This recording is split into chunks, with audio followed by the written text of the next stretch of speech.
BNR gold and diamonds తరుగు తక్కువ బంగారం ఎక్కువ. ఇప్పుడు మన వైజాగ్ లో జూలై 24న గ్రాండ్ ఓపెనింగ్.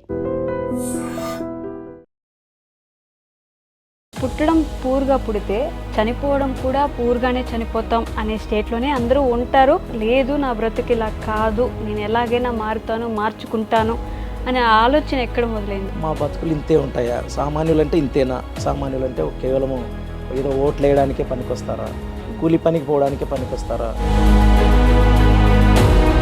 పిల్లలు చిన్నప్పుడు నాకు మాటలు రావని చెప్పి నత్తివాడని చెప్పి ఎగతాళి చేసేవాళ్ళు.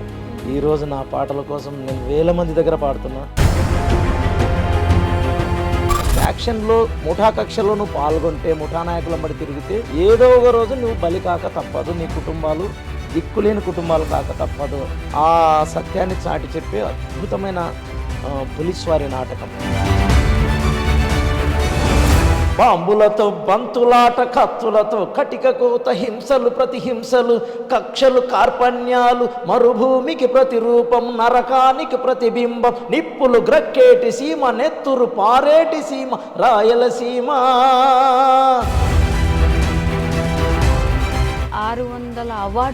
600 అవార్డులు, రివార్డులు, సత్కారాలు, సర్టిఫికెట్లు మేడం నేను అందుకున్నాను. దేనికోసం వచ్చాయండి? పోలీస్ వారి నాటకము దాదాపు 150 ప్రదర్శనలు ఆంధ్రప్రదేశ్ అంతా. మినిస్టర్లు చూశారు, కలెక్టర్లు.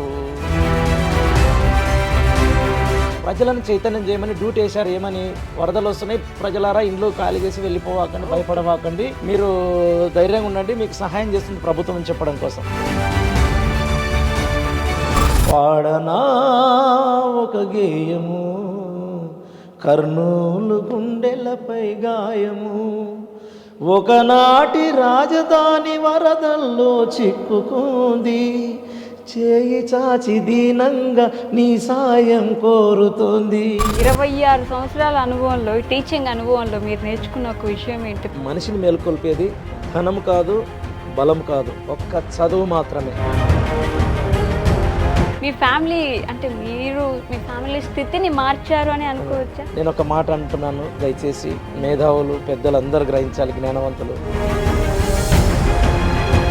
ఈ మోస్ట్ సాడెస్ట్ మూమెంట్ ఏంటి? బాగా బాధపడిన సందర్భం? నేను ఉద్యోగంలో జాయిన్ అవుతున్నాను, ఇక్కడ మా నాన్న చనిపోయినాడని న్యూస్ వచ్చింది. ఏ చిన్న అవకాశం వదులుకోకూడదు. నేను సామాన్యులకు ఇదే చెప్తున్నా. చిన్న అవకాశం కూడా చదువుకు సంబంధించినది కావచ్చు, మీరు ఎదగడానికి ఏ అవకాశం వచ్చినా వదులుకోవాకండి. హాయ్, హలో, నమస్తే, welcome back to our channel. నేను మీ వైషు. 24 ఏళ్ల గురువు అనుభవం, 600కి పైగా అవార్డులు, నిరుపేద కుటుంబం నుంచి ఈరోజు ఉన్న ఆ స్థితికి రావడానికి ఎంతో శ్రమ పడుంటారు కదా. ఎన్నో పాటలతో ఎంతో మందిని మార్చిన ఆ గొంతు, ఎంతో మందికి పాటలకు గురువుగా మారిన ఆ గొంతు ఈరోజు ఖచ్చితంగా మనం విందాం. ఈరోజు నాతో పాటు డాక్టర్ చంద్రకంటి మద్దయ్య గారు ఉన్నారనమాట. ఆయనతో చాలా విషయాలు మాట్లాడదాం. వచ్చేయండి. హలో అండి, నమస్తే. Madam, good evening. Madam, good evening. శుభ సాయంత్రం. శుభ సాయంత్రం సార్. ఎలా ఉన్నారు? మేడం, చాలా బాగున్నాను మేడం. చాలా బాగున్నారు. చాలా హ్యాపీగా ఉన్నాను. ఈరోజు ఇలా బాగుండడానికి మీ ప్రయాణం ఎక్కడ మొదలైంది అసలు? అంటే మీ స్టోరీ వినంగా, ఆ పేపర్లో చదవంగా ఎలా అనిపించిందంటే, ఒకవేళ మనం పుట్టడం పూర్గా పుడితే చనిపోవడం కూడా పూర్గానే చనిపోతాం అనే స్టేట్లోనే అందరూ ఉంటారు. మన బ్రతుకు ఇంతే కదా అని అనుకుంటారు. లేదు నా బ్రతుకు ఇలా కాదు, నేను ఎలాగైనా మారుతాను, మార్చుకుంటాను అనే ఆలోచన ఎక్కడ మొదలైంది? అసలు మీ కుటుంబం ఎలాంటిది? మేడం, ఆంధ్రప్రదేశ్, రాయలసీమ, నంద్యాల జిల్లా, అలనాటి కర్నూలు జిల్లా, నందికొట్కూరు మండలం, బ్రాహ్మణ కొట్కూరు అనేటువంటి ఒక పల్లెటూరు. ఆ పల్లెలో నిరుపేద జీవితంలో, నిరుపేద కుటుంబంలో పుట్టినటువంటి మీ చంద్రకంటి మద్దయ్య. నిరుపేద కుటుంబం అంటే అందరూ అంటారు, కానీ నిజంగా నిరుపేద కుటుంబం అంటే తినడానికి తిండి, వేసుకోవడానికి బట్ట, ఉండడానికి ఇల్లు లేని వాళ్ళని మనం మరీ నిరుపేదగా భావిస్తూ ఉంటాం. వేసుకోవడానికి పౌడర్ లేనప్పుడు కూడా గోడకి ఇట్లా రుద్దుకొని గోడ శుద్ధ పూసుకొని పోయిన రోజుల్లో అర్థం చేసుకోండి. ఓకే. చాలా నిరుపేద. అంటే అమ్మ నాన్న కూలీలుగా పోయినప్పుడు మేము 4 అన్నదమ్ములం, నేను చిన్నవాడిని. అందరు అన్నలలో మాతో పాటు కూలికిరా, మాతో పాటు పనికిరా అన్నప్పుడు మా అమ్మ ఏమి నా చిన్న కొడుకు చదవని అని చెప్పి ఒక ఆలోచన కలిగి ఉంది. అయినా నేను అనేవాడిని, లేదు అన్నలతో పాటు నేను కూడా పనికి అలవాటు అవుతానని. మాకు కొన్ని మేకలు కొన్ని గొర్రెలు ఉండేటువంటివి. అవి పోషించడానికి మా అన్న ఒక అన్న వెళ్ళేవాడు. ఆ అన్నను కాదని నేను బడికి సరిగా పోకుండా ఎక్కువ మేకలు గొర్రెలు కాయడానికి నేను కూడా అలవాటు అయిపోయాను. ఒక దశలో అడవిలో ఈవినింగ్ సాయంత్రం పూట అవి మేత మేసినాక వాటిని ఇంటికి తీసుకొని పోవాలి ఓకే. అడవిలో.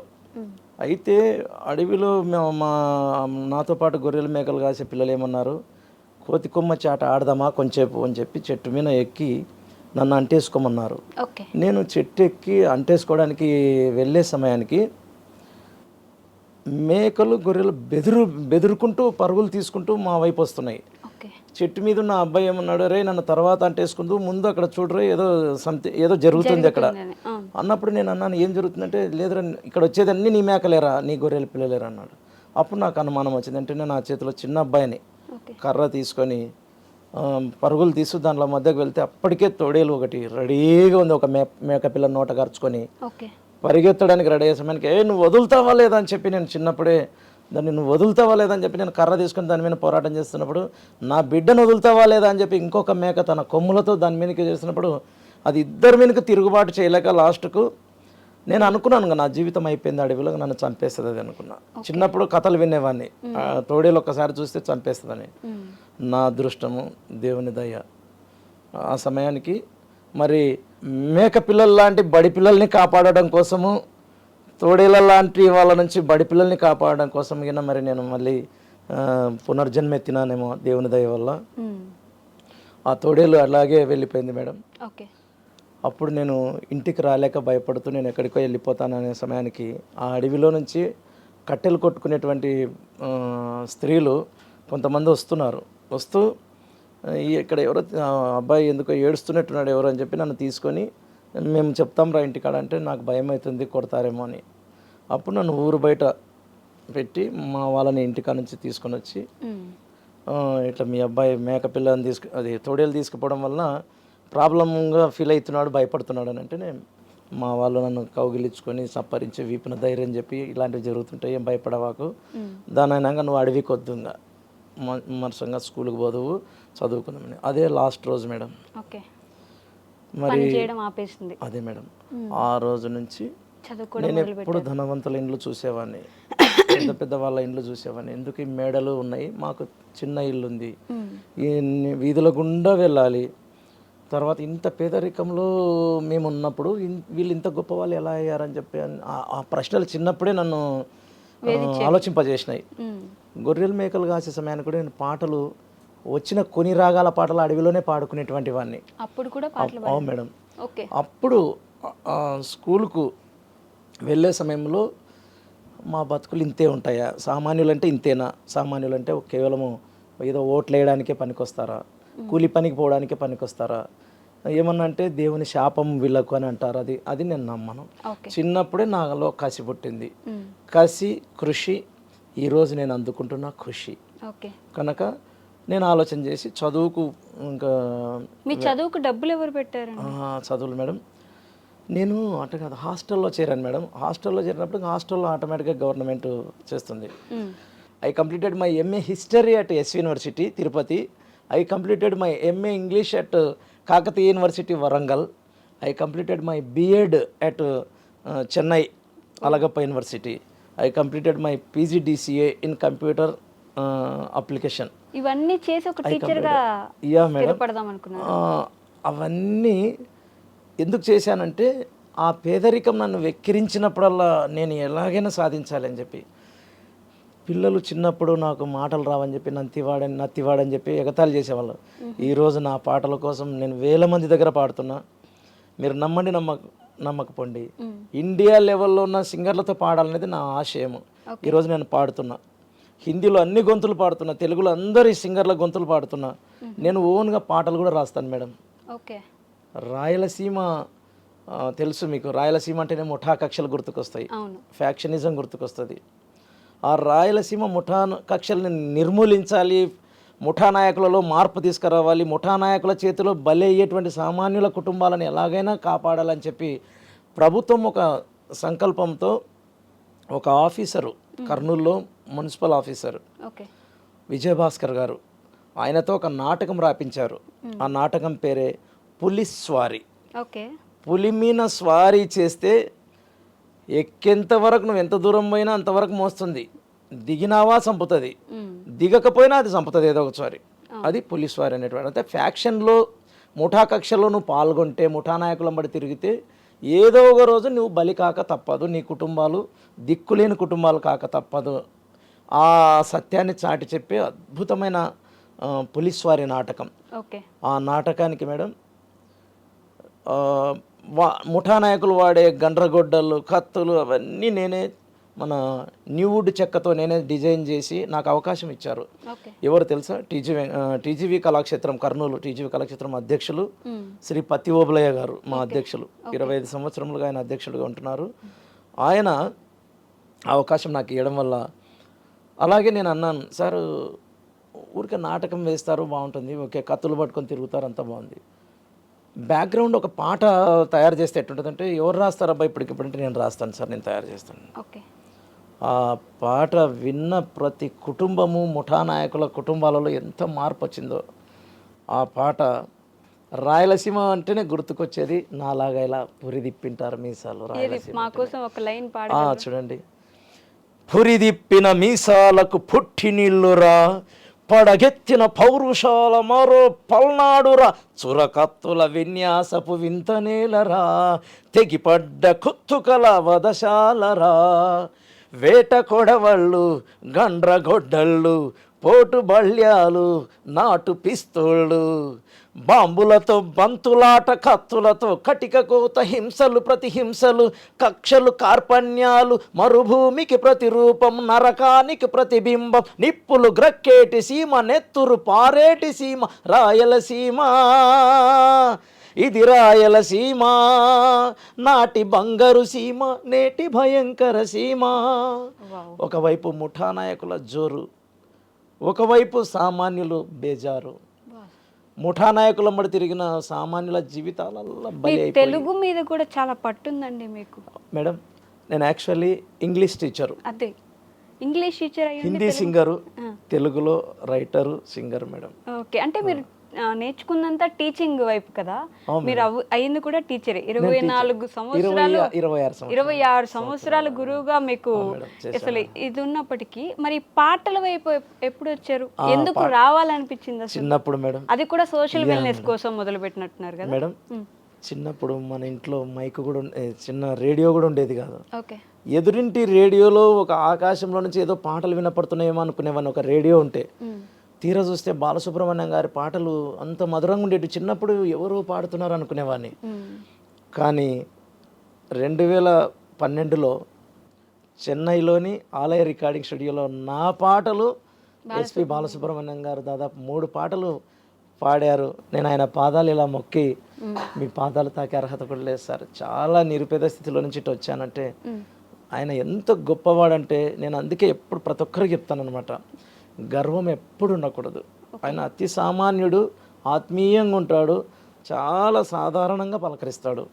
ఈ సమయానికి నువ్వు నా రైటర్వి, ఈ సమయానికి నేను నీ సింగరు, నువ్వు చిన్నవానివి, బాలసుబ్రహ్మణ్యం పెద్దవాడు, ఆ ఊహలే వద్దు, అలాంటి ఫీలింగ్స్ పెట్టుకోవద్దని చెప్పి ఒక గొప్ప సత్యాన్ని చెప్పాడు. కొంతమంది ఏంటంటే కొద్దిగా జ్ఞానం వచ్చేపాటికి, కొంచెం పేరు వచ్చేపాటికి అహంకారంతోనే ముందుకు వెళ్ళిపోవాలని చూస్తారు. అది ఎప్పుడు కూడా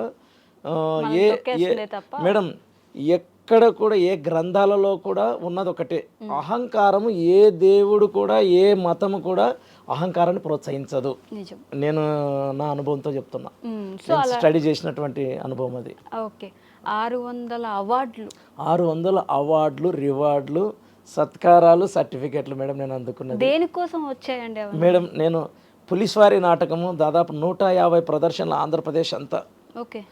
మినిస్టర్లు చూశారు, కలెక్టర్లు, ఎమ్మెల్యేలు, ప్రతి ఒక్కరు, ముఠా నాయకులు ఎక్కడెక్కడ ఉన్నారు వాళ్ళ తీసుకొచ్చి ఆ నాటకం ముందు నిలబెడతారు.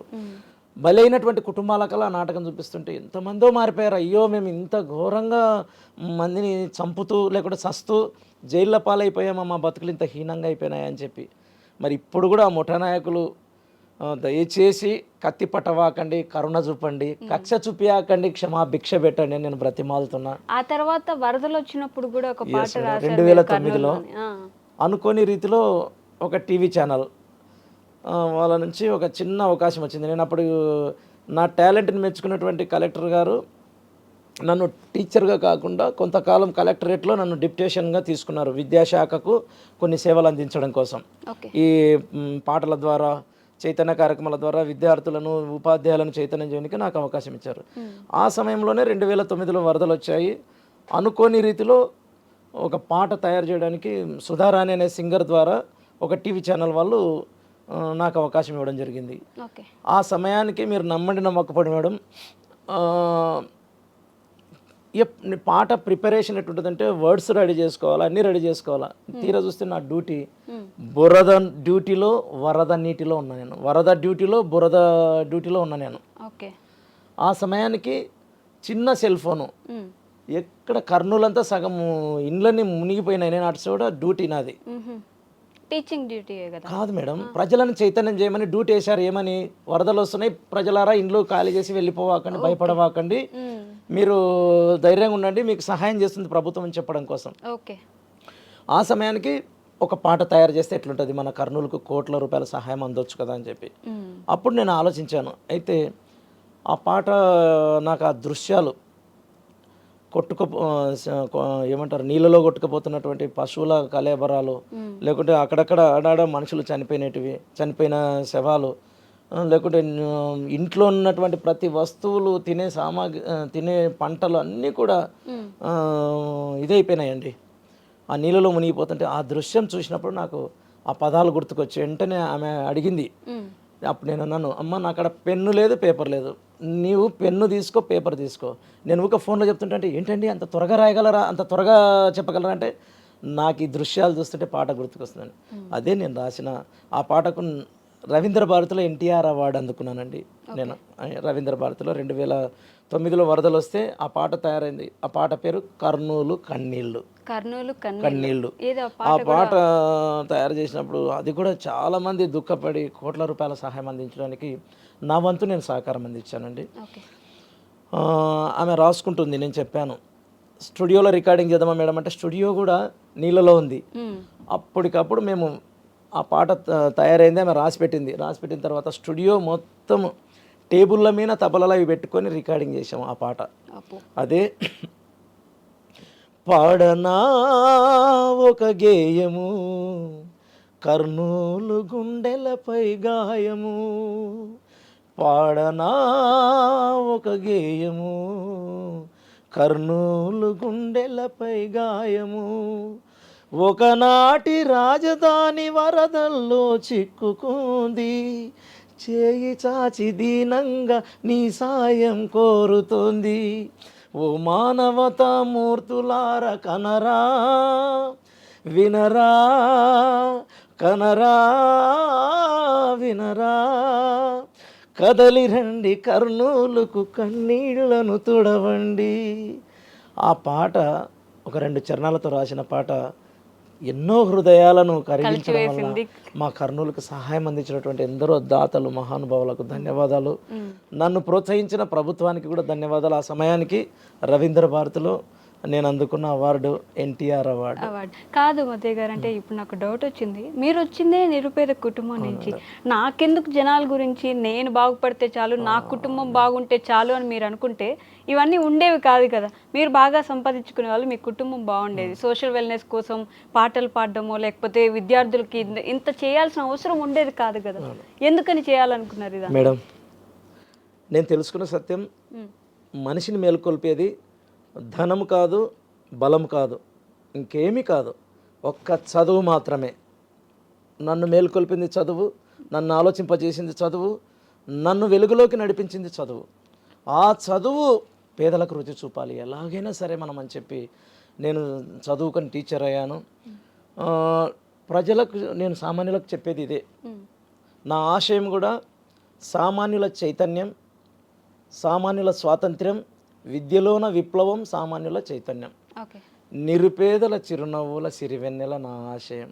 ఆ నిరుపేదలు నవ్వాలి, ఆ నిరుపేదలు సంతోషపడాలి. అడుగడుగున మోసపోతున్నారు నిరుపేదలు. వాళ్ళు కేవలం ఓట్లేసే యంత్రాలు కాదు మేడం, నిజం తెలియక ఇజంలో గడుపుతున్నటువంటి నిరుపేదలు. ఏంటి నిజం? ఇజం మేడం, మనుషులను ఆ ఇజం ఈ ఇజం అని చెప్పి మతాల పేరు మీద కులాల పేరు మీద మనుషులను మనం విడివిడిగా చూడడం వలన నిరుపేదల బతుకులు శాపగ్రస్తాలుగా మనం ప్రచారం చేస్తున్నాం. కానీ శాపగ్రస్తులు కాదు వారు, చదువు విలువ తెలియని అమాయకులు, చైతన్యం లేని అమాయకులు వాళ్ళు. నేను ఒకటే చెప్తున్నా, నిజం అంటే ఏం తెలుసా, సర్వ సృష్టిలో ఉన్న మనుషులంతా ఒక్కటే. ప్రాంతాలు వేరు, అక్కడున్న సాంప్రదాయాలు వేరు, అంతేకాని స్థితి పరిస్థితి గతి గుణము బలము వీటన్నిటిని బట్టి మనుషులు విడిపోతున్నారు. ప్రభుత్వాలు లెక్కల కోసం వాళ్ళని లెక్కల కోసం కులం అనే ఒక పేరు పెట్టింది. వాస్తవానికి అది ఒక గుంపు, లక్షణాల గుంపు. అది ఒకే రకమైన లక్షణాలు కలిగిన ఒక గుంపు.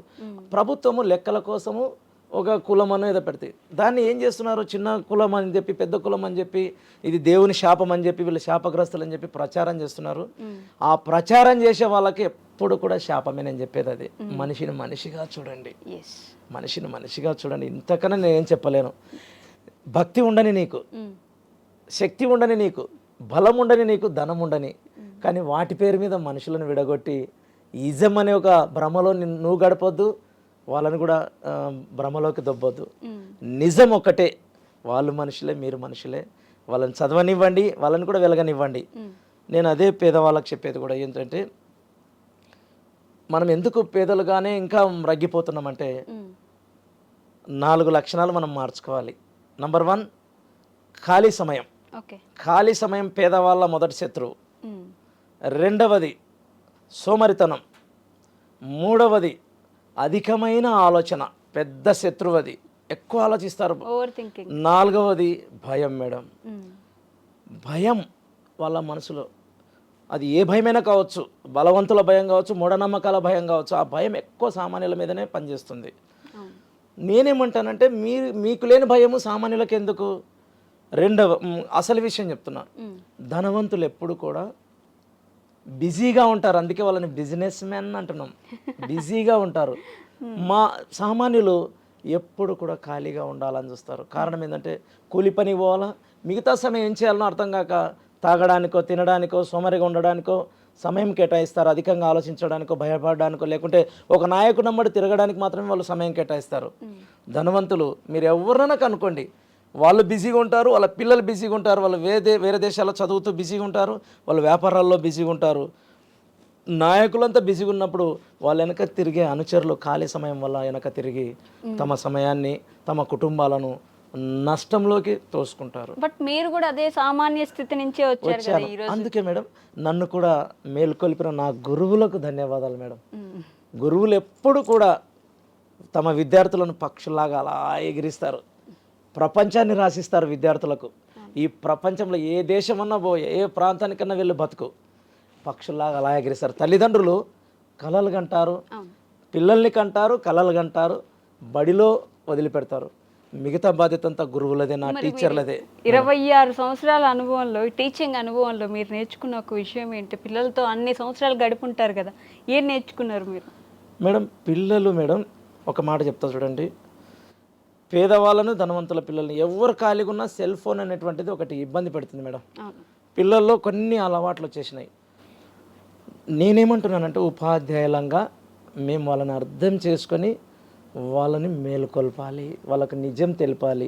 నేను ఎప్పుడు ఏం చెప్తానంటే, నాన్న 22 సంవత్సరాల వరకు నువ్వు చదువుతూ చదువుతూ చదువుతూ ఒక బ్రతుకు తెరువు దొరికించుకో. నీకు ఖచ్చితంగా నీవు చదువుతుంటే ఏదో ఒక బ్రతుకు తెరువు, ఏదో ఒక ఉద్యోగం వస్తుంది. అప్పుడు నీ జీవితం మిగతా జీవితం అంతా హ్యాపీగా గడుపుతావు. నువ్వు ముందే సుఖాలకు అలవాటు పడి సెల్ ఫోన్లకు బానిసలు అయిపోయి లేకుంటే వేరే దురలవాట్లకు బానిస అయిపోతే నువ్వు ఎప్పుడు కూడా ఉన్న వాళ్ళతో పోటీ పడలేవు, నువ్వు అక్కడే ఉంటావు. అమ్మ నాన్నలు నిరుపేద స్థితిలో నుంచి కూలీలుగా ఎలా ఉన్నారో నువ్వు ఒక బడికి వచ్చి కూడా నువ్వు చదువుకోకుండా నువ్వు మళ్ళీ అదే స్థితిలోకి వెళ్ళిపోతావు. దానికి పెద్దవాళ్ళు పెట్టే పేరేమి, దానికి ఒక శాపం అంటారు. కాదు అది మేడం. ఖాళీ సమయాన్ని నేను అందుకే ప్రభుత్వాన్ని కూడా నేను ఎప్పుడు కూడా నేను ఏం వేడుకుంటానంటే, సామాన్యులను మేలుకొల్పే ఒక శాఖను పెట్టండి. పాటల రూపంలోనో లేకుంటే చదువు రూపంలోనో ఇంకో రూపంలోనో వాళ్ళని చైతన్యం చేయాలి వాళ్ళని. అప్పట్లో జీ తెలుగులో ఒక సింగర్ ఉండేది పార్వతి అని చెప్పేసి. ఆ అమ్మాయి స్టేజ్ మీద మాట్లాడుతూ మా గురువు గారు మద్దయ్య గారు అని చెప్పి మీ పేరు చెప్తుంది. అప్పుడు మీరెవరు అనేది మా అందరికి తెలియదు, కానీ తర్వాత తెలిసింది మీరు ఆవిడకి గురువు అని. ఎలా ఆవిడకి మీరు గురువు అయ్యారు? మేడం, నేను ఫస్ట్ వాళ్ళ ఊరు ఎంచుకున్నా. నాకు ఉద్యోగం 1998లో వచ్చినప్పుడు ఆగస్టు 15 నా జీవితానికి స్వాతంత్రం వచ్చింది. ఓకే. నా జీవితానికి నిజమైన స్వాతంత్రం వచ్చిన రోజు టీచర్గా ఆగస్టు 15, 1998లో నేను టీచర్గా జాయిన్ అయిన రోజే నిజమైన స్వాతంత్రం దొరికింది నా జీవితానికి. ఓకే. ఆ సమయంలో ఆ ఊరు నేను వాళ్ళ ఊరు చేరినప్పుడు జీతం నాకు ఒక సంవత్సరము 1200, రెండవ సంవత్సరం 1500 మాత్రమే. ఓకే. అప్పుడు నా భార్యను నా కుమారుణ్ణి వాళ్ళ అమ్మ నాన్నల కాడ వదిలిపెట్టి కర్నూలులో నేను మాత్రం ఆ పల్లెలోనే ఆ స్కూల్లో ఒక మూలకు ఒక పెట్టె పెట్టుకొని అక్కడే సాయంత్రం అయితేనే మా బడి పిల్లలల్లా గ్యాదర్ చేసి నేనేం చేసేవాడిని, పాటలు పాడుతూ పిల్లల్ని చైతన్యం చేసేవాడిని. ఆ సమయానికి పిల్లలు మన పాప సార్ మీకు తెలుసా పార్వతి పాటలు పాడుతుంది సార్ అంటే పిలిచాను, దానన్న పార్వతి. అప్పుడు అంటుంది నేను పాటలు పాడుతుంటే అప్పుడు ఆ పాప వచ్చేయమంటుంది, ఓ సార్ నేను ఒక పాట పాడితే సార్ అంటుంది. ఎంత సింగారంగా. పార్వతి వింటున్నావా? బాగా విను పార్వతి. పార్వతి ఇప్పుడు తిరుపతిలో ఉంది మేడం. తిరుపతిలో ఒక నిరుపేద స్థితిలేండి, చెప్పకూడదు. వాళ్ళ అమ్మ నాన్న నా కాడికి వచ్చినప్పుడు నేను పిలిపించాను వాళ్ళ అమ్మ నాన్నను. ఏం పాట పాడిందంటే, చామంతి పువ్వంతి చిన్నారి నా చిరిమల్లి జోలాలి జో జోలాలి జో. ఆ పాట పాడుతుంటే నా కళ్ళకే తెలియకుండా అలా కళ్ళు తడిసిపోతున్నాయి. అప్పుడు నేను అన్నాను, ఇంత మధురంగా పాడుతున్నావు కోకిలమ్మ. నేను తమాషగా అనేవాడిని. ఏమనేవాడిని, నల్లగా కొంచెం నల్ల రూపం ఉంటుంది కాబట్టి ఆట పట్టేయడానికి గురువుని కాబట్టి నేను కవిని కాబట్టి ఏమనేవాడిని, మనిషి కాకిల గొంతు కోకిల అనేటువంటి వాడిని, తమాషగా అనేటువంటి వాడిని. అది మా పాపను ఆ పేరు పెట్టాలనే ఉద్దేశం కాదు, ఆ మాధుర్యానికి ఇదైపోయాను. అప్పుడు వాళ్ళ అమ్మ నన్ను పిలిపించి, అమ్మ త్వరలో నేను ఇదే ఊర్లో పెద్దగా ఆర్కెస్ట్రా ప్రోగ్రామ్ పెట్టించి నీ బిడ్డతోనే పాటలు పాడిస్తా, దయచేసి అంటే లే సార్ కూలికో పనికి తీసుకుపోతుంటే పనికి వద్దమ్మా, నేను కూడా వేరెవరికి ట్రాన్స్ఫర్ కాబోతున్నా, నేను చెప్పిన ప్రకారం అయితే గొప్ప సింగర్ అవుతుంది అని చెప్పాను. నేను ఏం చెప్పాను, చదివించుకోండి, ఎక్కడెక్కడెక్కడ చదివించుకోండి, హాస్టల్లో చేర్పించుకోండి. లాస్ట్ తిరుపతిలో సంగీత కళాశాల ఉంది, అక్కడ చేరిపోయాను. అప్పుడు తిరుపతిలో సంగీత కళాశాలలో చేరడం, అక్కడ ఎస్పి బాలసుబ్రహ్మణ్యం గారి చెల్లెలు ఎస్పి శైలజ అక్కగారు, ఆమె ఆధ్వర్యంలో పాప పాటలు పాడుతుంది అక్కడ నా పేరు చెప్పడము. అక్కడ నుంచి నాకు ఫోన్ చేసింది పాప, ఎట్లా నంబర్ దొరికించుకుందో, సార్ నీ గురించి చెప్పాను టీవీలో నిన్ను అంటే నేను అన్నాను, నా శిష్యురాలు కాబట్టి నన్ను గుర్తుపెట్టుకున్నావమ్మా అని చెప్పి. ఆ అమ్మాయి కోసం ఊరిలోనే పెద్ద ఆర్కెస్ట్రా పెట్టి ఊరి వాళ్ళనే ఆశ్చర్యపరిచాను. ఈ పాప ఇంత బాగా పాడుతుందని ఊరోళ్ళే ఆశ్చర్యపోయారు. ఖర్చు పెట్టి ఆ పాప కోసం వాళ్ళ ఊరి నాయకులతోనే ఖర్చు పెట్టించి ఆర్కెస్ట్రా పెట్టించాను మేడం. ఈరోజు ఆ పాప చాలా గొప్ప సింగర్ అయ్యి మన జీ తెలుగులో A1 స్థాయికి వచ్చేసింది మేడం. ఆమె కోసం పాట కూడా రాసి, నాన్న నువ్వు గెలుస్తావు, నువ్వు నిరాశ పడవకని చెప్పి పాట రాసి యూట్యూబ్లో పెడితే 2 లక్షల మంది చూశారు ఆ పాటని. ఓకే. సో అలానే మీరు ఎంతో మంది విద్యార్థులను చూసి ఉంటారు కదా, ఎందుకు విద్య అంత అవసరం అంటారు? విద్య అంటే ఎట్లా, విద్య అంటారా? విద్య అంటే ఏంది మేడం, మేలుకొలుపు. నేను నా బడి పిల్లలకి చెప్తాను, మీరు ఎప్పుడన్నా మా స్కూల్కి వచ్చి అడగండి, చదువు అంటే ఏంటంటే మార్పు అంటారు. ఎక్కడి నుంచి ఎంతవరకు మారాలి అని మీరు అడగండి, అరకాలు మొదలుకొని నడినెత్తి వరకు మారాలి, మార్పు రావాలని నేను నేర్పిస్తా. అరకాలు మొదలుకొని నడినెత్తి వరకు మార్పు తెచ్చేదే విద్య. తర్వాత ఇంగ్లీష్ మేడం, నేను ఇంగ్లీష్ టీచర్గా నేను అక్కడక్కడ కాలేజ్ పిల్లల్ని వాళ్ళని అడుగుతుంటాను, ప్రశ్నలు వేస్తుంటా గ్రామర్ పైన. అడిగినప్పుడు వాళ్ళు ఏం చెప్పలేకపోతే నేను ఆశ్చర్యపోయేవాడిని. అది నన్ను ఆలోచింపజేసింది. ఈరోజు నా పిల్లలకు 2 రోజుల్లోనూ 3 రోజుల్లోనూ వాడు గ్రామర్ నేర్చుకోవాలి, అది నేను మేల్కొల్పుతాను ఆ విషయంలో. ఇంగ్లీష్ పాటలు కూడా రాస్తుంటాను, గ్రామర్ పాటలు రాశాను. తర్వాత బడి పిల్లల కోసము మేడం చిన్నప్పుడుది మీరు యాడ్ చేసుకుంటే బాగుంటుంది. పిల్లలల్లో స్కూల్కి తీసుకొని రావాలి. నేను అప్పుడు కూడా ఎలిమెంటరీ స్కూల్ హెడ్ మాస్టర్గా చేశాను. పిల్లలల్లో స్కూల్కి రావాలన్నప్పుడు ఒక పాట రూపంలో, రారండోయ్ రారండోయ్ పిల్లల్లారా రారండోయ్ పాపల్లారా రారండోయ్, బాబుల్లారా రారండోయ్, బాలలందరూ రారండోయ్, బడికి వెళ్ళుదము రారండోయ్, బాగుపడుదము రారండోయ్ అని ఒక అబ్బాయి, ఇద్దరు అబ్బాయిలు, ఇద్దరు అమ్మాయిలు వాళ్ళల్లో అన్నిళ్ళ నుంచి రెడీ అయ్యి స్కూల్ కాడికి ఒక రైలు లాగా, ట్రైన్ లాగా ఆ పాట పాడుకుంటూ రావాలి వాళ్ళు. అప్పుడు తల్లులలో ఎంత మురిసిపోయే వాళ్ళు, ఏమో ఈసారి ఎవరో మా పిల్లలు ఇటు తయారు చేసినారని చెప్పి అలా చైతన్యం చేసుకుంటూ వచ్చాను మేడం. 26 ఏళ్ళుగా విద్యార్థులను చైతన్యం చేశాను, ఉపాధ్యాయులను చైతన్యం చేశాను.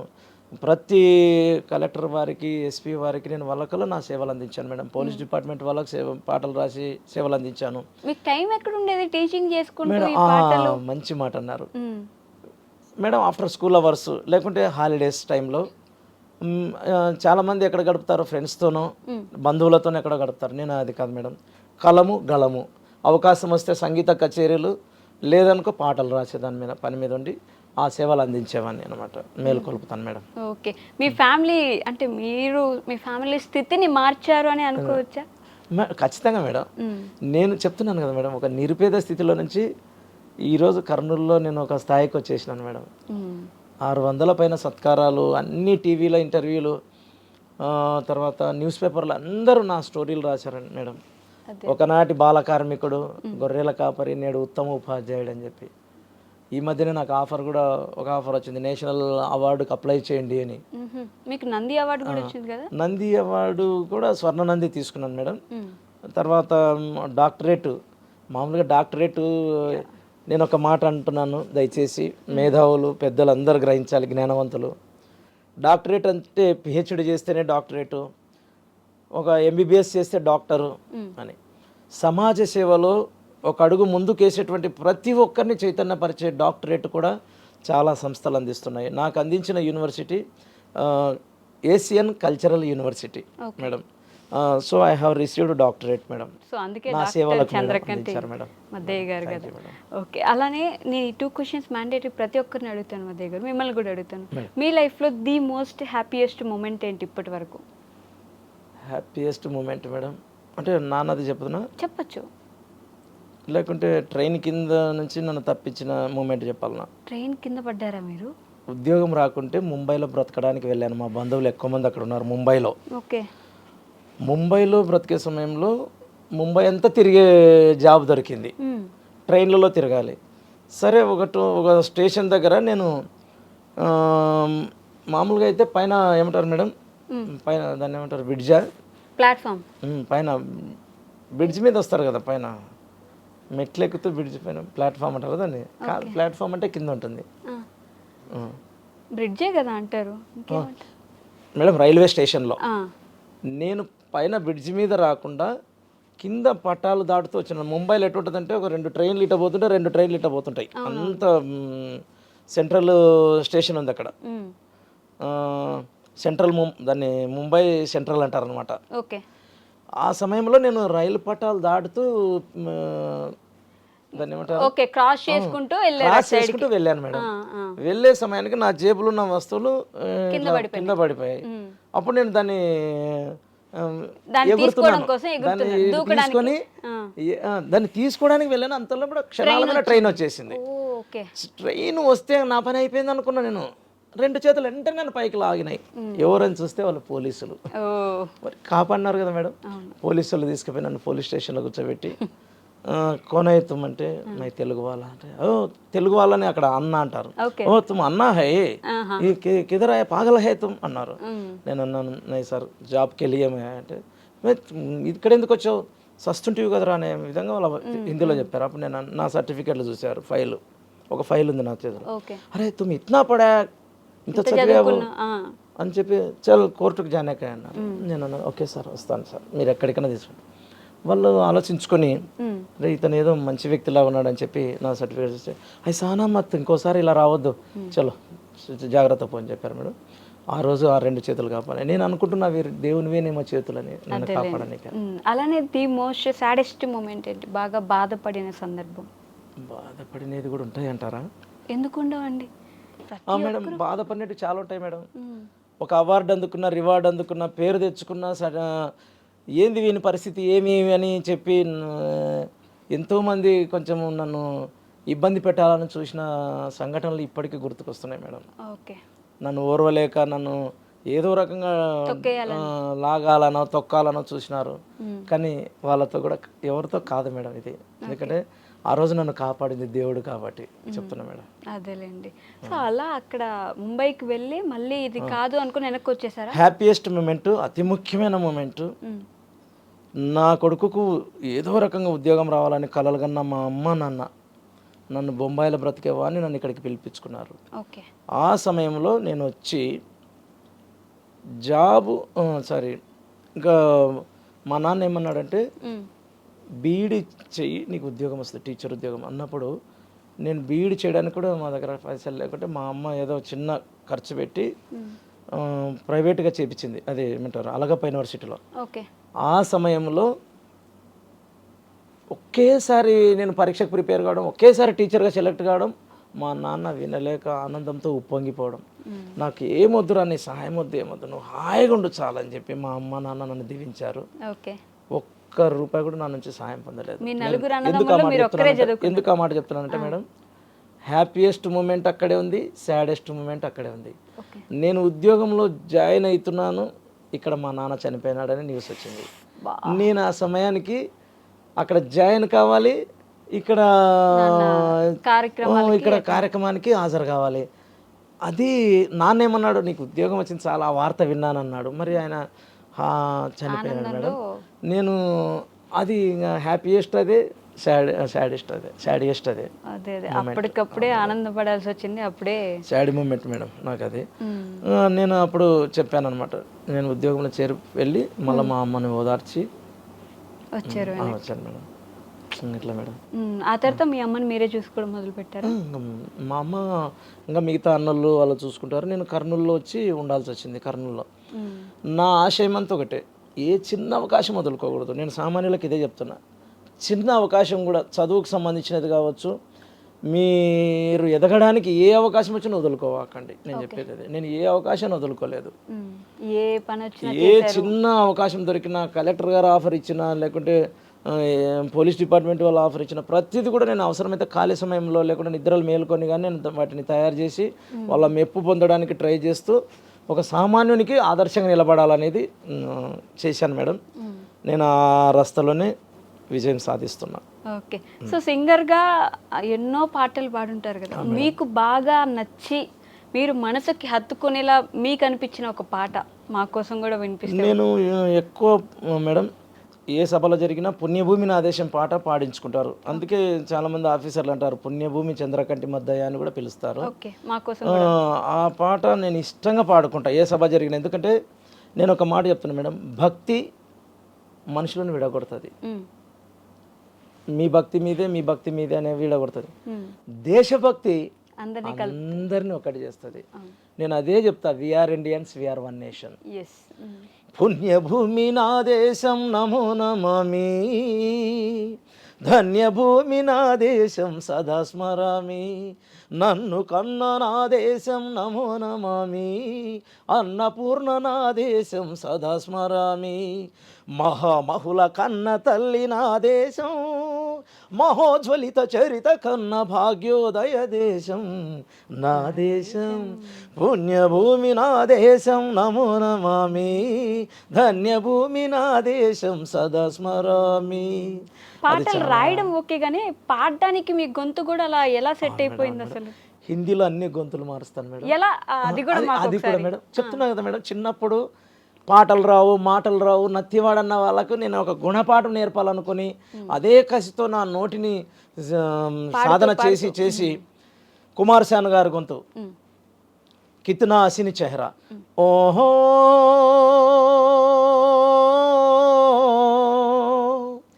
హే హే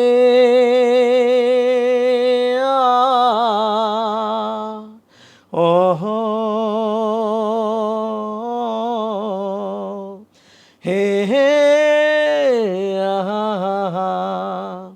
కిतना हसीन चेहरा, कितनी प्यारी आंखें, कितनी प्यारी आंखें हैं, आंखों से चलकता प्यार कुदरत ने बनाया होगा फुर्सत से तुझे मेरे यार.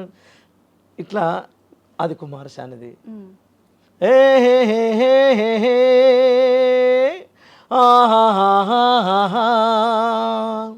ఓ హో హో హో హో.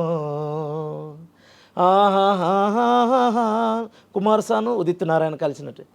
మొహబ్బత్ దిల్ కా సుకూన్ హై ఎతుబార్, మొహబ్బత్ దిల్ కి తడప్ హై ఇంతజార్. ఇది ఒకటి హిందీ. ఓకే. ఎట్లా मोहम्मद रफीदी. कौन है जो सपनों में आया, कौन है जो दिल में समाया, लो झुक गया आसमां भी इश्क मेरा रंग लाया. ओ प्रिया